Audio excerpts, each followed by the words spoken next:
네, 오늘은 어떤 증인이라는 제목으로 말씀을 전하겠습니다. 우리 오늘 장로님 기도대로 지난주는 우리 민족운동에 목숨을 바친 순국선열들을 기념하는 3.1절이기도 했습니다. 정말 그분들은 이 민족의 고통, 고난에 대해서 목격했던 증인들이죠. 그분들의 증인, 그분들의 그 증언들이 역사적으로 우리에게 생생하게 들려주고 있음에도 불구하고 우리는 또 잊어버리거나 그것에 대해서 또 나아가 생각하지 못하는 그런 일이 있어서는 결코 안 될 것입니다. 3월 24일자 국밀배에 보니까 20년 동안 필리핀에서 선교 사역을 하던 백 선교사님이 정말 이 2018년도에 불법 무기를 소지했다는 그런 혐의로 4개월 동안 현지 교도소에 감금이 되었습니다. 이제 보석을 통해서 풀려나서 자기는 무혐의라고 하는 것을 주장하면서 했는데 결국은 재판이 얼마 전에 있었습니다.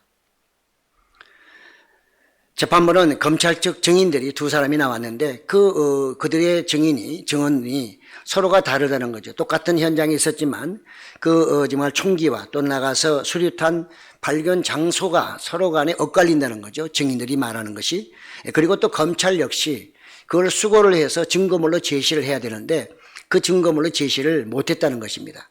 그래서 재판부는 이 모든 걸 들어서 동일한 사건에 대해서 증인 두 사람이 서로 다른 얘기를 한다고 하는 것은 결국은 모순된 증인으로 위장수사 또는 함정수사했을 가능성이 높으므로 무죄를 선고한다 해서 무죄가 됐다고 합니다. 증인들의 말이 이만큼 중요하다는 것이죠. 오늘은 어떤 증인, 과연 저나 여러분은 어떤 증인으로 지금까지 살아오셨는지 한번 생각해 보는 시간 되기를 원합니다. 저는 늘 말씀을 전하는 주의 종이고 여러분은 듣는 또 하나님의 자녀들입니다. 저는 이 말씀을 준비할 때마다 하나님께 여쭤보고 또 하나님이 정말 기뻐하시는 메시지일까, 여러분의 기분에 맞추기보다 하나님이 원하시는 메시지일까 아닐까를 늘 고민하며 또 기도하면서 말씀을 준비하죠. 제가 아무리 멋있는 미사려구와 또 여러분에게 은혜를 쏟게 하고 엄청난 걸 깨달았다 해도 하나님이 제 설교를 인정하지 아니하신다면, 하나님이 결제하지 않으시는 그 설교는 아무 의미가 없기 때문에 그렇습니다. 또한 그 설교는 그때는 그럴지 몰라도 나중에는 열매가 전혀 열리지 않을 것입니다. 오늘 이 말씀들을 보면서 저도 한번 생각하고 또 여러분들도 어떤 증인으로 내가 살고 있나, 그동안에 어떤 증인으로 살았으며 나는 또 앞으로 어떤 증인으로 살아갈 것인가, 이 사순절 기간 동안에 다시 한번 생각하고 결단하는 저와 여러분 되시기를 예수님의 이름으로 축복합니다. 오늘 본문은 참으로 이 베드로와 사도들은 참 복음의 참 증인이었다는 것을 지금 알려주고 있는 메시지이기도 한 것입니다. 예수님이 부활하시고 또 성령께서 강림하심으로 말미암아 오순절 성령을 통해서 정말 거기에 모였던 사람들은 성령의 충만함을 받아서 복음을 전하지 않고는 견딜 수 없는 그런 상황에 이르게 됐습니다. 거기에 또 수제자 베드로를 포함하여 그 일행들이 정말 이렇게 복음을 열심히 전하다가 그들은 또 대제사장과 사두개파들에 의해서 잡히고 그리고 나아가 또 그들은 감금되었습니다. 그러나 천사가 나타나서 그들에게 말씀하시기를 너희는 이 생명의 말씀을 성전에 가서 전하라는 그 메시지를 들음과 동시에 또 천사가 말만 한 것이 아니라 현실적으로 그 옥문을 열어줌으로 인해서 그들이 나가서 이른 새벽에 이른 아침에 가서 복음을 전하게 된 것이죠. 우리는 이 베드로나 그 일행들 또 복음을 전했던 수많은 우리의 정말 순교자들, 이런 많은 복음의 증거자들이 있는데요. 그 사람들은 뜨뜻 미지근하게 복음을 전하는 사람들이 아닙니다. 신앙생활 대충 한 사람들이 아닙니다. 그렇게 해가지고는 그 복음이 여기까지 올 리가 없죠. 여기 베드로와 그 일행도 마찬가지입니다. 그들은 하나님의 그 말씀을 가슴에 마음에 담아두고 있을 수가 없는 거예요. 왜? 속에서 폭발할 것 같으니까. 성령이 강력하게 역사하기 때문에 그걸 전하지 않고는 견딜 수가 없는 거예요. 누워서 잠잘 수도 없고 편하지도 않거니와 전하지 않고는 어찌할 수 없는 그런 상황에 하나님이 몰아가시기 때문에 그들은 전하지 않고는 정말로 견딜 수 없는 그런 증언들이 되고 증인들이 되고 말았던 것이죠. 그래서 그들은 정말 천사의 말씀대로 나가서 복음을 전하게 됐고, 그래서 이 대제사장들이 이제 공회에다 세워놓고 신문을 하려고 간수를 보냈더니 가보니까 그 정말 옥에는 한 사람도 없는 것입니다. 확인하고 다시 성전에 가보니 그들이 거기서 복음을 전하고 있었던 것이죠. 예, 그래서 그들을 다시 데리고 이제 공회에 세워놓고 오늘 이 대제사장 앞에서 그들이 신문을 받는 내용이 오늘 본문의 일부이기도 합니다. 그들은 처음부터 그들을 잡아놓고 하는 말이 오늘 28절에 보니까 우리가 이 이름으로, 다시 말해서 예수라는 이름으로 사람을 가르치지 말라고 엄금했는데, 너에게 엄격하게 금했는데 너희가 이 법을 또 어기고 나가서 또 전했다 하면서 아주 야단을 치고 있는 걸 볼 수 있고요. 나가 그 애들의 그 전도가 그 예루살렘에 가득했다. 그러니까 그들이 얼마나 열정적으로 전했고 성령이 강력하게 역사했으면 많은 사람들이 동시에 몰려들었고 그 말씀을 들으면서 그들의 표현대로 말하면 예루살렘에 가득했다. 이렇게 표현하고 있습니다. 나아가 그들의 정말 복음 증거 내용 중에는 바로 이 사람의 피를 우리에게로 돌리게 한다. 그러니까 우리가 지금 이 예수를 주겠다고 하는 거 아니냐. 사람들은 지금 그걸 적당히 지나가고 있고 모르는 사람도 많은데 너희가 복음을 통해서 그 예수님이 부활했다는 것도 거짓말 같은 그 말도 얘기하고 있는 것뿐만 아니라 우리가 그 사람, 죄 없는 사람을 주겠다고 말하는 것은 이것은 정말 말이 안 된다고 하면서 그들은 이것을 피하기 위해서 애를 쓰고 있음을 볼 수 있습니다. 그러나 그들은 진범이었습니다. 그들은 거짓 증언을 하고 있는 것이고 또 베드로와 일행은 참 증언을 하고 있는 것인데 이것에 대해서 평가는 하나님이 하실 것입니다. 생명의 말씀은 절대로 조용히 있지 않습니다. 여러분, 어린아이들이 건강할 때는요, 잠자는 시간 외에는 가만히 있질 않습니다. 그래서 어른들이 그 아이를 따라가기가 너무 힘들죠. 그 아이는 지칠 줄도 모르고 얼마큼 에너지가 정말 차고 넘치는지요. 왜? 생명이 있기 때문에 그런 거죠. 그러나 아픈 아이는 맥을 못 추죠. 하나님의 말씀이 생명이 있을 때는 생명의 말씀이 임한 사람에게는 그 입을 가만히 둘 수가 없는 것입니다.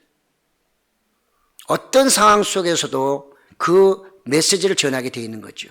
직접적으로 예수 믿으란 말도 할 수 있지만 그렇지 아니하고 여러 가지 다른 모습을 통해서 복음을 전할 수밖에 없는 그런 마음을 계속 주시기 때문에 그런 정말로 참 증인으로 살아갈 수밖에 없는 것입니다. 성령의 능력은 또한 하나님의 능력이기 때문에 무엇에 의해서 얽매일 수도 없는 것입니다. 오늘날 우리가 계속해 제가 설교 중에 말씀하고 있지만 성령이 역사하시는 한은 하나님의 말씀이 진리는 진리인 한은 절대적으로 기독교는 말살되지 않습니다. 수많은 공산주의 사회주의자들, 과거의 수많은 핍박자들이 이 교회를 없애려고 얼마나 애를 썼습니까? 중국도 그랬습니다. 중국에 좀 교회가 없나요? 많습니다. 우리는 지레 겁먹을 필요가 없습니다. 왜? 하나님의 말씀은 생명의 말씀이고 하나님은 성령을 통해서 역사하시기 때문에 우리는 그 말씀에 순종하며 참 증인으로 쓰임받기만 하면 되는 것입니다. 문제를 내가 참 증인으로 사느냐 그렇지 않느냐가 문제지 하나님의 말씀이 진리가 아니고 생명이 아닌 것도 아니거니와 성령이 어떻게 붙들려서 아무 일을 못하는 그런 분도 절대적으로 아니라는 사실을 우리는 먼저 알아야 할 것입니다. 하나님의 복음 사역은 절대로 포기할 수가 없습니다. 이것은 하나님이 영원전부터 이미 계획하시고 하나님의 자녀들을 구원하시기 위한 구원 계획이기 때문에 하나님은 포기할 수 없으니 이것은 누구를 통해서든지 반드시 하나님은 역사하시는 것입니다. 사도행전 15장 8절을 보니까 마음을 아시는 하나님이 우리에게와 같이 그들에게도 성령을 주어 증언하시고 여기서 정말 이 사도행전 15장의 말씀은 무슨 말씀입니까? 그들이라는 것은 이방인들입니다. 처음에 정말 오순절 성령이 제자들 유대인 사람들에게 임했을 때에 그들에게만 성령이 임한 줄 알았고 여전히 그들은 특권 의식을 가지고 있었습니다. 베드로도 마찬가지고 제자들도 마찬가지였으나 그러나 이방 땅에 성령께서 함께 하심으로 베드로를 초청해서 그들이 베드로가 설교할 때 성령이 임함으로 말미암아 베드로가 직접 목격한 것입니다. 이방인에게도 성령이 역사한다는 것을 강림하는 것을 그들이 목격했기 때문에 베드로는 공회에 가서 그 역사를 그대로 다 증언했고 그래서 그 이후에 이방인에게도 복음이 전파될 뿐만 아니라 성령이 역사한다는 것을 그들이 알게 된 것이죠. 그래서 오늘 바울도 사도행전 15장에도 바로 그 말을 하는 것입니다. 우리에게뿐 아니라 그들에게도 성령을 주어 증언하게 하신다. 그렇습니다. 하나님은 누구든지 하나님의 말씀에 순종하는 사람을 그분의 증인으로 삼아서 그분의 일을 하도록 하시는 것이고, 또 우리를 부르신 것은 그분의 증인 삼아 그 일을 감당하도록 부르신 줄로 믿습니다. 증인이란 건 무엇입니까? 증인은 헬라어로 마르투스, 즉 순교자라는 의미를 갖고 있습니다. 마르투스, 이것은 순교라는 의미에서 나온 단어이기도 하죠. 그렇기 때문에 이 증인은, 참 증인은 자기가 죽을 각오를 하고 이 복음을 전하는 것입니다. 내가 본 것, 들은 것, 알고 있는 것, 그것을 진실되게 거짓 없이 그대로 말하는 것, 이것이 참 증인자의 자격이죠. 본질이죠. 그래서 베드로와 그 일행은 바로 그들이 보았던 예수님, 부활하신 예수님, 그분이 하신 말씀, 그가 함께 있을 때 배웠던 여러 가지 모든 복음을 사람들에게 선포하고 있음을 볼 수가 있습니다. 우리는 하나님께 순교하는 모든 사람에게는 하나님의 축복 또한 복도 적지 않다는 것을 성경은 보장하고 있으니까요. 그것은 여기서 제가 더 말하지 않겠고요. 오늘 증인 베드로의 대답이 무엇이었습니까? 이렇게 그 대제사장과 또 나가서 사두개인들 옆에 많은 사람들이 서가지고 신문할 때 왜 우리가 가르치지 말라고 한 그런 사기성 있는 그런 얘기, 무슨 죽은 사람이 부활했다는 말을 하며 또 그가 무슨 메시아라고 하느냐, 그런 거 전하지 말라고 엄격하게 말했는데 어째 우리 말을 듣지 않고 또 너네 마음대로 하느냐 하면서 책망하고 있는 것을 볼 때에 베드로가 5장 29절에 말하죠. 사도들이 대답하여 이르되 사람보다 하나님께 순종하는 것이 마땅하니라. 그렇습니다. 우리는 하나님의 사람이고 또 예수님의 종이기 때문에 예수님의 말씀, 나가서 하나님의 말씀에 순종하고 그 말씀을 100% 전해야 되는 참 증인의 사명을 가지고 있습니다. 이것을 제대로 감당해야만 우리는 그분 앞에 가서 칭찬을 받고 나가 인정을 받는 것이지, 그것을 전부 다 내 것으로 만들어버리거나 거기에 가감하게 되면 우리는 참 그리스도인으로서 또는 참 증인으로서 살지 못하게 될 것이고, 그것에 대한 또한 대가도 우리는 받을 수밖에 없는 것입니다. 그래서 베드로는 정말 이 목숨의 위기에 처했음에도 불구하고 그의 대답은 한결같이 하나님의 말씀에 순종하는 것이 마땅하다, 이렇게 그가 증언하고 있음을 볼 수 있습니다. 이것이 바로 하나님이 기쁘시게 하는 말이었고요, 죽어가는 영혼들을 살리는 증언이기도 한 것입니다. 그렇습니다. 증인의 한마디는 사람을 죽이기도 하고 살리기도 하는 것입니다. 그러므로 우리가 어떤 사람에게 복음을 전해서 그 사람이 살 수 있지만 복음을 전하지 아니함으로 그 사람이 그냥 오늘 죽을 수도 있는 것이죠. 그렇기 때문에 우리 한마디 한마디가 또 복음을 전하는 그 메시지가 얼마나 소중한가 하는 것을 우리는 다시 한번 깨달아야 할 것입니다. 그렇습니다. 영혼을 살리는 사람은 또한 이 증인됨에 대해서 늘 감사하지요.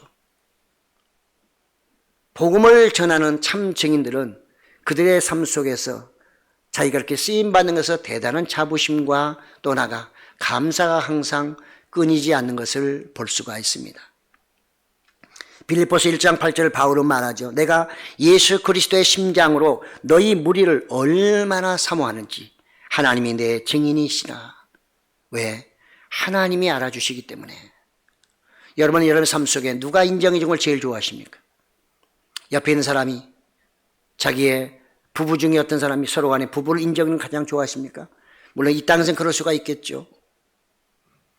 사원은 사장에게 칭찬받는 게 가장 좋을지도 모르겠습니다. 그러나 우리 믿는 사람은 그것도 중요하지만 그 이전에 하나님께 인정을 받아야 됩니다. 여러분의 삶을 곰곰이 생각해 보시면서 하나님께 인정받는 증인으로 살고 있나? 하나님이 나에게 말씀하신 것을 내가 가감없이 그대로 전하며 살고 있는 참 증인인가? 아니면 그때그때마다 보호색을 만들어서 세속화해서 나를 보호하며 하나님 말씀 반, 내 생각 반, 이렇게 하면서 그때 위기를 넘기며 살아가는 반쪽짜리 증인은 아니신지요? 우리는 사순절 기간에 한번 깊이 한번 생각해보는 그런 시간이 되었으면 좋겠습니다. 그들은, 베드로와 그 일행은 정말 뭐라고 증언합니까? 정말 이거는 그들이 믿어질 수 없는 얘기예요. 오늘 30절, 31절에 보면 너희가 나무에 달아 죽인 예수를 우리 조상의 하나님이 살리셨다. 그들이 죽인 예수님을 하나님이 살리셨다고, 부활했다고 이렇게 말씀하고 있어요. 우선 예수님, 가장 그들이 미워하는 예수님을 하나님이 살렸다는 그 말도 그들에게는 치욕적인 얘기입니다. 유대인들, 특히 대제사장에게는 치욕적인 얘기죠. 왜? 그들이 선동해서 예수님을 십자가에 못 박았기 때문에 그런 것이죠. 그런데 나가서 또 그거는 뭐라고 합니까? 그걸로 끝난 게 아니고 너희들의 죄를 지금 심판하려고 우리가 복음을 전하는 게 아니라, 그런 너희들에게 이 복음을 전함으로 인해서 너희가 회개하고 제사함을 받아 예수 그리스도만을 구원받기 위하여 하나님이 그 예수님을 왕과 구세주의 자리에 높이 세우셨다. 그러므로 너희가 그것을 깨닫고 너희가 진범인 것을 솔직히 내게 인정한다면 지금이라도 이 말씀을 듣고 살아계신 부활하신 그 예수님의 이름으로 너희가 회개하고 용서함을 받으라. 그러면 구원받을 것이다. 이렇게 그들이 말하고 있는 것을 볼 수 있습니다. 어찌 이 말씀을 그들이 받아들일 수 있겠어요? 이 말씀은 그들 중에는 아무도 받을 수 없는 말씀이죠. 성령께서 강력하게 역사하지 않고는 이 말씀은 그들 중에는 누구도 반대했으면 반대했지 받아들일 수 없는 메시지임에도 불구하고 베드로와 그 일행은 그대로 전할 수밖에 없는 것입니다. 타협하지 않는 그들의 신앙의 모습을 볼 수 있습니다. 오늘날 우리는 세상에 살면서 적당히 타협하며 살아가는 그런 증인들은 아니신가요? 이 사람이 조금 잘해주면 그 사람 편 들어서 증언해주고, 또 하나님이 조금 잘해주시면 하나님 편에 들어서 또 복음 살짝 전하고, 늘 왔다 갔다 하면서 고정된 자리가 아니라 좌로 우로 날마다 치우치면서 증인이라고 말하며 살아가고 있지는 않는지 우리 자신을 돌아봐야 됩니다. 이 사도들은 진실로 예수님의 증인이었고 하나님의 증인이었고 성령의 증인이었습니다. 그들 앞에는 무엇이 있다 해도 그들이 본 것 들은 것 나아가서 주신 사명을 감당하기 위해서 조금도 보태지 않고 있는 그대로 증언했던 참 증인들이었습니다. 오늘날 이 시대에 하나님은 바로 이런 증인들을 찾고 계십니다. 그런 증인이 있다면 절대로 교회는 무너지지 않을 것이고 닫혀지지 않을 것이고 여전히 복음은 계속해서 활활 타오를 것이며 계속 후손들에게 아름답게 전파될 줄로 믿습니다. 로마서 1장 9절에 보니까 내가 그의 아들의 복음 안에서 내 심령으로 섬기는 하나님이 나의 증인이 되시거니와 항상 내 기도에 쉬지 않고 너희를 말한다는 바울의 이 기도. 바울은 늘 얘기할 때마다 성령 안에서 그리스도 안에서 또 나가 하나님이 나의 증인이란 말을 수도 없이 강조하고 있습니다. 참 증인의 자격이 어디 있나, 조건이 어디 있는가 하는 것을 그가 우리에게 밝히 말하고 있습니다. 오늘 베드로나 또는 제가 많은 예화를 들어서 말했던 이 바울이나 그들은 예수님의 참 증인으로 살아갈 때 그 복음에 대해서 예수님에 대한 복음을 조금도 가감 없이 있는 그대로 전했던 그들의 모습을 우리가 보면서 나는 이 시대에 내가 만난 예수님, 내가 배운 예수님, 나에게 알려주신 성령님, 나에게 말씀하시는 그분들의 말을 가감 없이 과연 전하며 떳떳하게 살고 있나? 아니면 그때그때마다 변질된 변질자로 살아가고 있진 않는지, 이거는 이후에 뿐만 아니라 오늘 당장에 예수님이 오신다면 우리가 어떻게 될 것인가를 늘 긴장하며 살아야 되는 말씀이라 생각합니다. 저는 이 말씀을 통해 한 4가지로 우리가 어떤 증인이 되어야 될까 생각해 보기를 원합니다. 또 여러분들은 과연 어떤 증인으로 살아가고 있는지 말씀을 들으면서 자신을 한번 점검해 보시길 바랍니다. 첫째는 하나님을 나의 증인으로 모셔야 됩니다. 제가 좀 오늘 강조를 많이 하고 있듯이 예수님의 증인들은 다 하나님의 증인이기도 합니다. 하나님의 일을 하시는 이 일을 본 사람은 본 그대로 증언할 때 하나님이 그 사람의 증인이 되시기도 하는 것입니다. 내가 거짓 증언을 하면 하나님도 나에 대해서 거짓 증언하시는 것입니다. 그렇기 때문에 우리는 내 모든 삶에 있어서 내가 진실되게 살아가는 증인인가, 그것을 인정받으려면 하나님께 여쭤봐야 하는 것입니다. 제가 이미 말씀드린 대로 저도 설교를 수없이 많이 합니다. 입절에도 몇 편 하는지 모르겠습니다.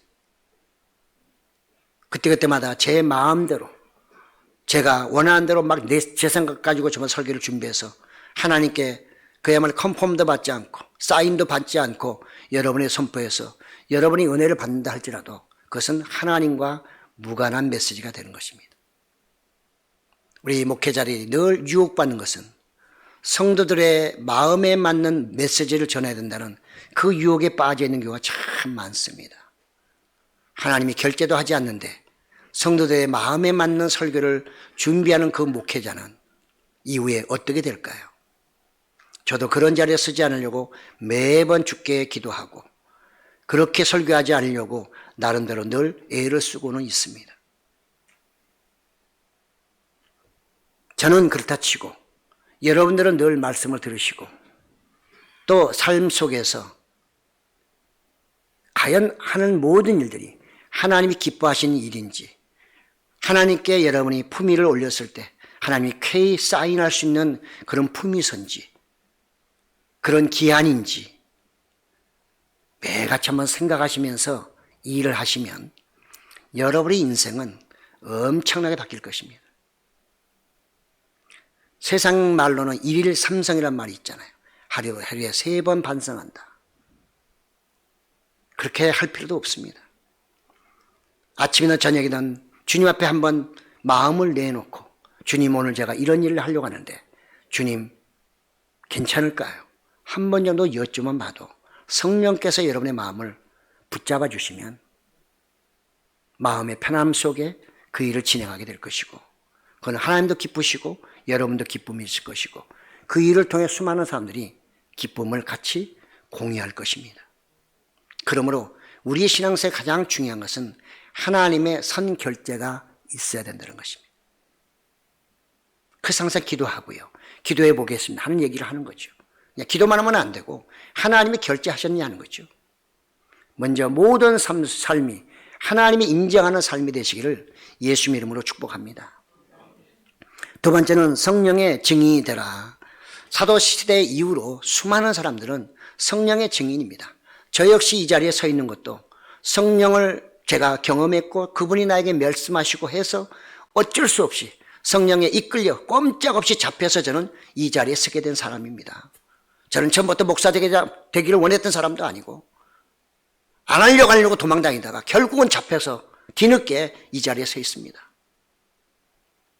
그렇기 때문에 성령의 증인으로 제가 이 자리에 서지 않는다면 저는 목회할 필요가 없는 거죠. 뭘 제가 이 자리에 서 있겠습니까? 여러분들도 하나님이 부르실 때 왜 부르셨겠습니까? 성령의 증인되라고 부르셨거든요. 여러분 각자에는 다 성령이 임하고 계십니다.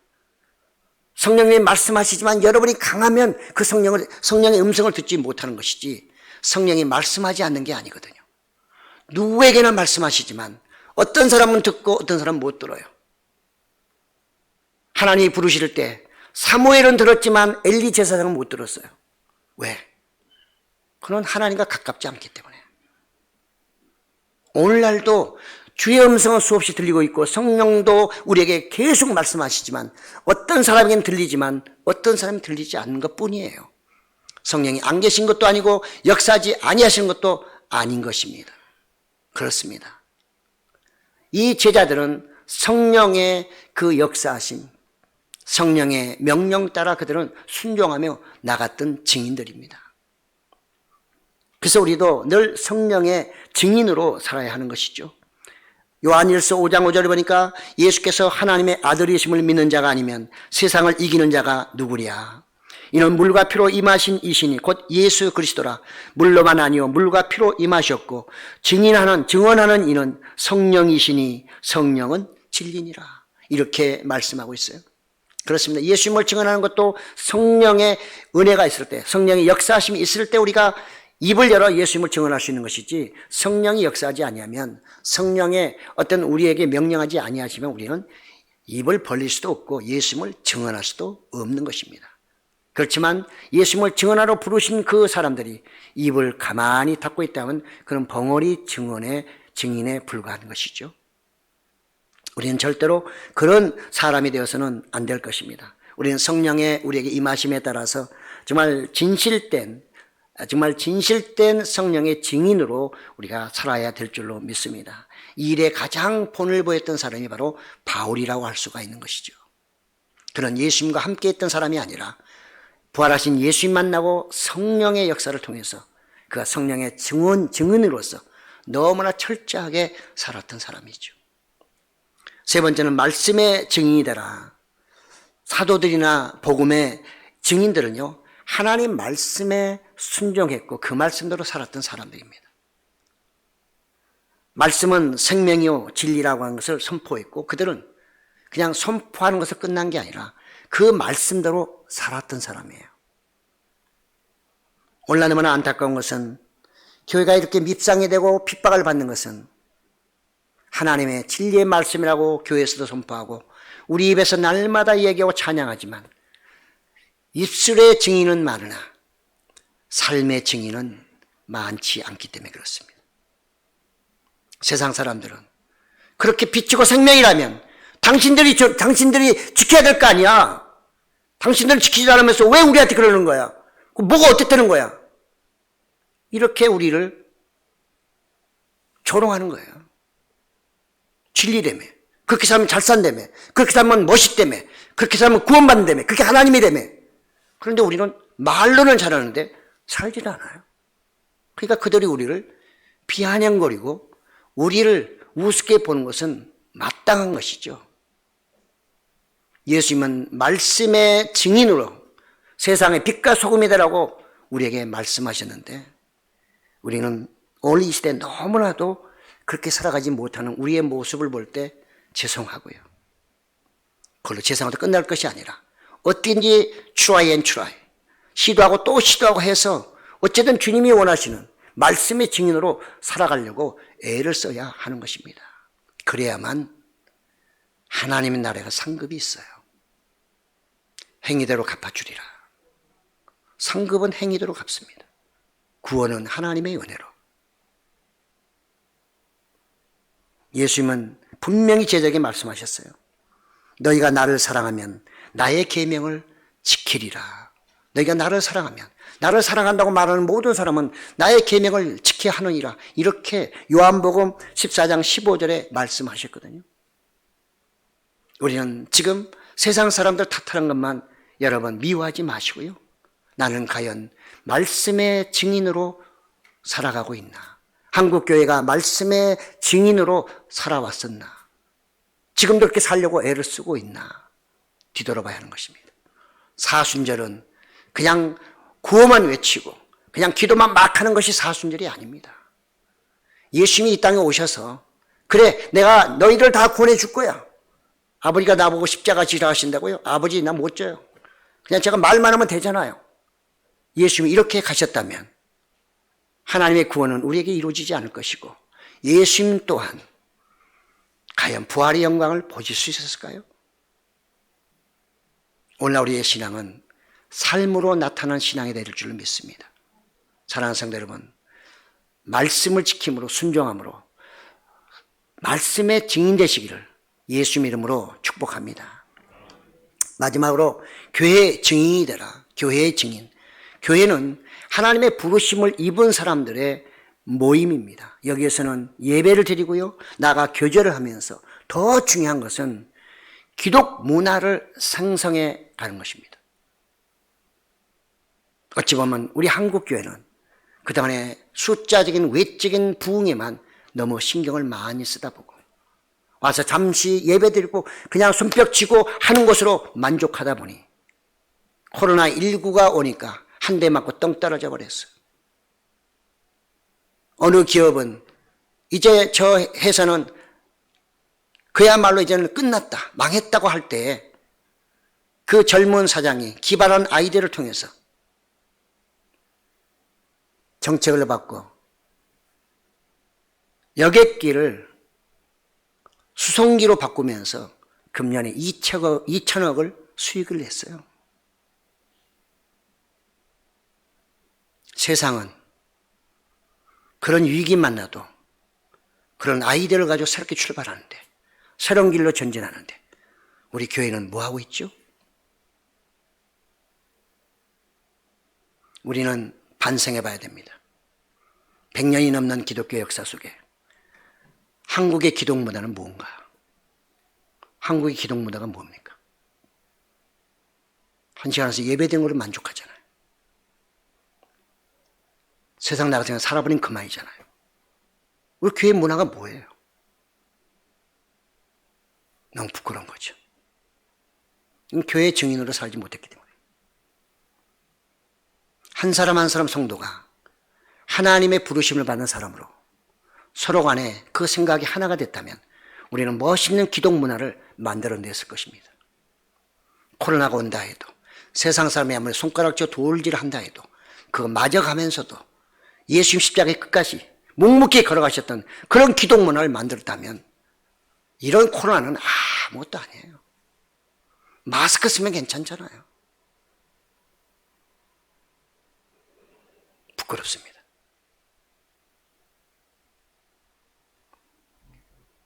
우리가 사순절 이런 그것만 외칠 게 아니라 교인의 증인으로 내가 살아가고 있나, 그렇게 변화되고 있나, 이게 더 급선무라는 거죠. 그것이 되면 사순절은 당연히 지켜지게 되고요, 삶 속에서 늘 주님과 동행하는 삶이 될 수밖에 없는 것입니다. 저는 이런 하나교회를 만들기 원하는 거죠. 그때 외향적으로만, 야, 내 이 머리 멋있지? 이거 명동 가서 50만 원 주고 했거든? 이거 연예인들이 하는 그것이야. 이런 모양이나 내고. 그런 외향적인 추구는 우리 기독 문화는 거리가 먼 것입니다. 그래서 우리는 세상 사람들이 교인답게 살기를 원했고 그들의 빛이 되기를 원했지만 우리들이 그렇게 살지 않으니까 멀리 가라는 거예요. 우리에게 유익도 도움도 안 되는 크리스찬들이요, 아예 교회 자체가 이제 싫은 거예요. 이것을 세상에만 탓할 것입니까? 우리의 교인의 증인되지 못함을 우리는 탓해야 되지 않을까요? 우리는 사순절 기간을 맞이해서 참으로 회개를 많이 해야 됩니다. 여러분들이 회개할 것이 아니라 어찌 보면 종교 지도자들이, 한국의 종교 지도자들이 이걸 했어야죠. 그렇게 리더자들이 그렇게 인도했어야죠.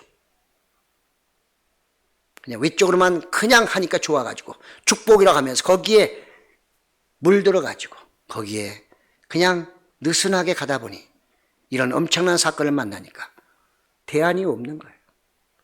예배 드리자면 안 드리고, 온라인 드리면 온라인 드리고, 그리고 대안이 뭐냐? 특별한 게 없네. 이러면 교회 없어지는데 신세 타령만 하고 있어요.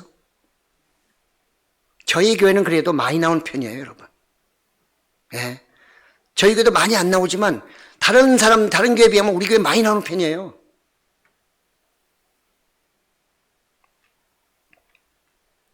데살로니가전서 2장 10절에 바울은 이렇게 말해요. 우리가 너희 믿는 자들 향하여 어떻게 거룩하고 옳고 흠 없이 행하였는지에 대하여 너희가 증인이요 하나님도 그러하시니라.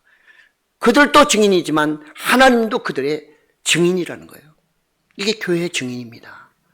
바울은 복음을 열심히 전하면서 그는 성령의 증인으로만 사는 게 아니라, 입술로만의 증인이 아니라 삶 속에서 교회의 증인으로서의 그 삶을 다 보여준 거예요. 그러니까 바울이 가는 곳에는 역사가 일어났던 것이고 그가 가는 곳마다 교회가 세워졌던 거죠. 그것은 누가? 하나님이 그렇게 그를 사용하신 거죠. 우리도 그렇게 쓰임받아야 되는 것입니다. 그렇게 쓰임받으려면 참 증인이 되어 있어야 된다, 그 말이죠. 참 증인의 자세가 되어 있어야 성령이 있으시고 하나님이 있으시고 말씀이 우리를 부추기고 그래서 멋있는 교회가 세워지게 되는 것입니다.